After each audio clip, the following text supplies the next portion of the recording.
Oftentimes, we think that we are walking this journey of life alone. We think that our experience is only our experience. We think that our story is only our story until somebody gets vulnerable and shares something, particularly on social media. A lady, I was reading a post yesterday, and she was very vulnerable, very transparent in her story. She, was talking about the things that she was going through. And I thought it was so interesting because her story is my story. Like they are almost exactly the same. But what was even more interesting is that the post had hundreds of comments, and almost all of the comments said the exact same thing, that her story was their story. And oftentimes we walk this life, this journey, and we think that we're the only ones. We think nobody else could possibly be going through the things that we're going through. We think that nobody else could possibly going through anything as tough as we are. We think we're the only ones. But the truth of the matter is, there could be hundreds of thousands of people at this very moment going through the exact same thing as you. You are not alone. You may be living in isolation, not telling anybody about what's going on with you, but you are not alone. There are people who are going through the same thing that you are going through.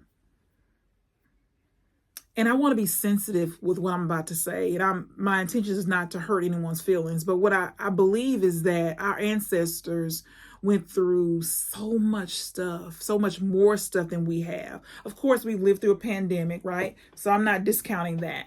But when I think about our ancestors and all the stuff they had to go through, and I'm thinking about the Great Depression, I'm thinking about slavery, I'm thinking about all the things that our ancestors had to go through. And I think on a lot of days, we act like punks.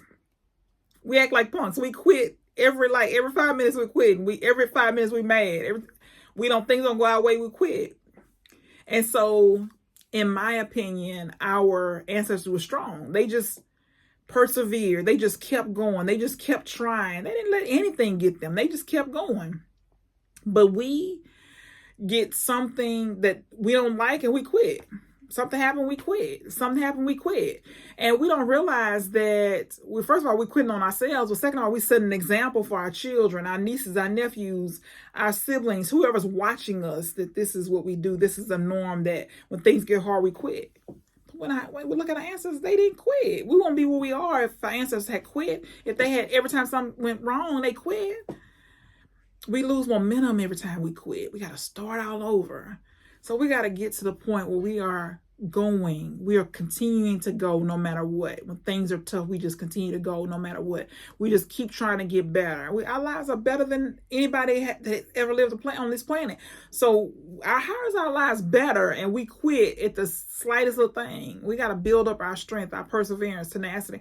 We got to be trusting God, and then we got to be doing the work. We got to stop quitting on ourselves. We got to stop quitting on the people who count on us. We got to stop quitting on future generations. We got to show them that we're not punks, that we could deal with some stuff, that we don't have to, every single thing ain't gonna send us down no downward spiral. It don't even make any sense. Like, it don't even make any sense. I mean, so whatever you're going through today, make up your mind to keep going. Make up your mind that no matter what happens, you're going to keep going. And that if you are, whatever place you're in, you are not alone. There are people who are going through the exact same thing that you're going through this very moment. There are people going through the exact same thing. So don't give up. Keep going. Keep persevering. No matter what, keep going.